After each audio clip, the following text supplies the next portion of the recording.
We have learned of more Trump phone calls that the White House tried to keep secret. CNN learning this hour the White House also tried to limit access to President Trump's conversations with two controversial dictators, the Saudi Crown Prince Mohammed bin Salman and the Russian leader Vladimir Putin. The conversation with the Saudi prince that we understand was treated differently occurred when Trump was siding with the Crown Prince over U.S. intelligence and the murder of journalist Jamal Khashoggi. It shows yet another part of the whistleblower complaint may be true. Back to quote the complaint again. According to White House officials I spoke with, this is the whistleblower, this was, quote, not the first time under this administration that a presidential transcript was placed into this code word level system solely for the purpose of protecting politically sensitive rather than national security sensitive information. Now, we don't know yet if these additional calls were put on the super secure system, but what we do know happened to them is stunning, and we have more on that in just a moment. I want to make sure you also know this. These developments are coming as the White House itself is admitting a key part of the whistleblower complaint regarding the call between Trump and the president of Ukraine is true. The White House confirms tonight the transcript of Trump's call with the Ukrainian president was filed in that separate, highly classified system at the direction of National Security Council attorneys. The big question this hour is who told those lawyers to do something so unprecedented and outside protocol? Because according to the Washington Post, the transfer could only happen at the direction of someone at the highest levels of this administration, such as the chief of staff or the national security advisor. Pamela Brown is out front in Washington. And Pamela, you broke this story on the phone calls. Stunning. The whistleblower complaint says more calls were treated in extremely rare ways. You now know what some of them were. Tell us what you know. That's right, Aaron. White House efforts to limit access to President Trump's conversation with foreign leaders extended to phone calls with Saudi Crown Prince Mohammed bin Salman and Russian leader Vladimir Putin. This is according to several people familiar with the matter, familiar with those calls. Now, both the leaders who maintain controversial relationships that we just mentioned, both of them maintain controversial relationships with Trump. They were among the presidential conversations that aides took remarkable steps, Aaron, to keep from becoming public. Now, in the case of Trump's call with Prince Mohammed, officials who ordinarily would have been given access to a rough transcript of the conversation never saw one, according to one of the sources. Instead, Aaron, a transcript was never even circulated at all, which the source said was highly unusual, particularly after a high-profile conversation. Now, the call, which the person said contained no especially sensitive national security secrets, came as the White House was confronting the murder of journalist Jamal Khashoggi,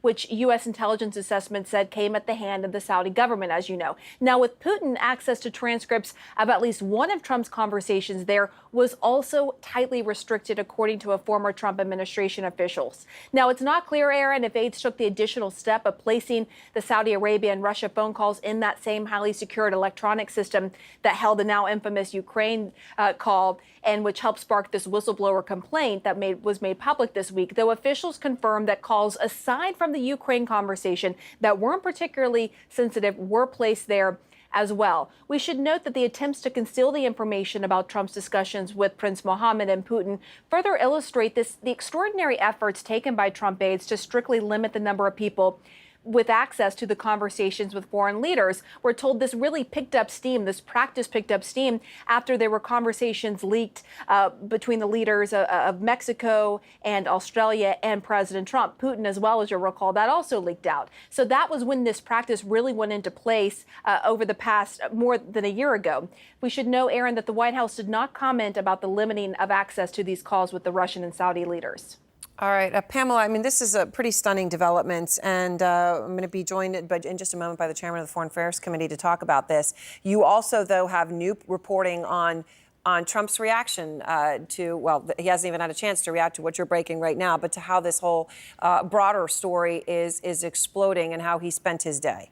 Yeah, that's right. There really is a sense in the White House that they're basically in crisis mode. They're trying to figure out how to respond to the fallout from the whistleblower complaint, from the impeachment inquiry, all that has transpired this week. So there were meetings throughout the day between President Trump and his White House counsel, as well as his personal counsel, including Jay Sekulow, who came into town for these meetings, to figure out a strategy moving forward. Now, I did speak to Jay Sekulow, who said that as of now, no war room has been created. But what is clear here, Aaron, is they're trying to figure out what the next steps are. All right, Pamela Brown, thank you very much with some very, very significant new reporting this hour. I want to go now to the chairman of the House Foreign Affairs Committee, Democratic Congressman Eliot Engel. Chairman, I appreciate your time. So let me start with your reaction to this latest breaking news that we now know that there are 2 more calls, at least, which were highly restricted, treated in highly unusual ways with the Saudi Crown Prince. A call which occurred in the same time frame that the president was siding with him over U.S. intelligence in the dismemberment of Jamal Khashoggi, and at least 1 call with Vladimir Putin. Well, it doesn't surprise me at all, because the way that this White House has apparently worked is really unconventional and just something that makes you kind of scratch your head and say, what were they thinking? It's an unconventional and unconscionable Both combination wrapped there. into Exactly. one. Yes. So let me ask you, in the case of the Crown Prince, the Saudi Crown Prince, ordinarily, Pamela's reporting, right, there would have been a group of people who were given access to a rough transcript of what transpired on this particular phone call. She has learned a transcript was never circulated at all. Highly unusual, particularly after a high-profile conversation. You're the chairman of the Foreign Affairs Committee. You know how these things are done. How unusual would such a thing be? Well, it's very unusual, and of course it leads you to believe that somebody's hiding something, or somebody wants to keep things from getting outside. And this is the same, secretive attitude that we have found straight on, which is one of the reasons why we issued the subpoena today, and I signed the subpoena, because we really want to find out what's happened. And as chair of the Foreign Affairs Committee, in our committee, we have a jurisdiction over the State Department, and so this is just the tip of the iceberg. And this is for the Secretary of State, Mike Pompeo. You've demanded documents that he has refused to hand over in the whistleblower case regarding the Ukrainian call, the Ukrainian president and Trump's conversation. Have you had a response yet from Secretary of State Pompeo? No, we have not, but we'll give him some time. We just subpoenaed him today. A subpoena is the last thing you should do, and we only did it because they turned a blind eye to whatever we asked for. We asked for information, we asked for documents, and we were stonewalled. Not even so much as an answer. This administration ignored us. This administration thinks that Congress doesn't have the right, the checks and balances we all learned when we were kids in grade school. This administration seems to feel that it doesn't apply to them. So, obviously, there's multiple sources on our latest reporting. One of them, a former U.S. official. Are you going to be trying to subpoena all these individuals? Do you even know how to figure out who to subpoena at this point? Well, I think those are things that'll be determined down the line. But one of the things that's really sure is that, we, in this impeachment inquiry, we're all working together. It's the Foreign Affairs Committee, and it's the other committees as well, the Intelligence Committee, the Oversight Committee.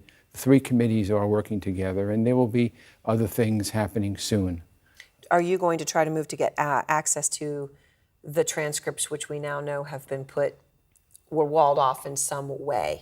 Well, since we just found out about it, but I would think we have more than just a little bit of an interest in it. We have a big interest in it. And again, this is the whole thing. We wanted to know what the State Department knew about the call to the president of Ukraine. Right. We wanted to know what Rudy Giuliani was doing with the State Department. So these are all things that we couldn't get answers to, that we asked for very reluctantly in a subpoena. I would have much rather not have to sign the subpoena. I would have much rather had them comply, but they chose to ignore us, so we left us with no choice. So, the White House is confirming now an important part of the whistleblower complaint, right, which is that the transcripts were moved to this secure server where they would, by virtue of what's in them, never ordinarily be.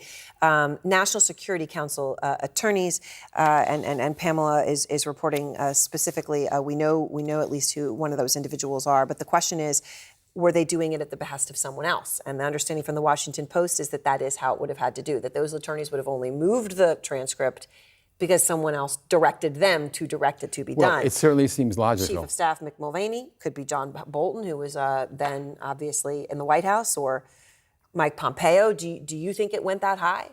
I have no idea, but I'll tell you, we're going to find out about it. When when our career ambassador to Ukraine was dismissed back in May, I said then something smelled, something was not right. They wanted to move her out. And I think we're going to find out that that was a central start to what continues to be this crisis and all the things that they're being sneakily about, that they're not telling us about, that they try to hide. You know, you can't hide from the truth. I think the truth always wins in the end.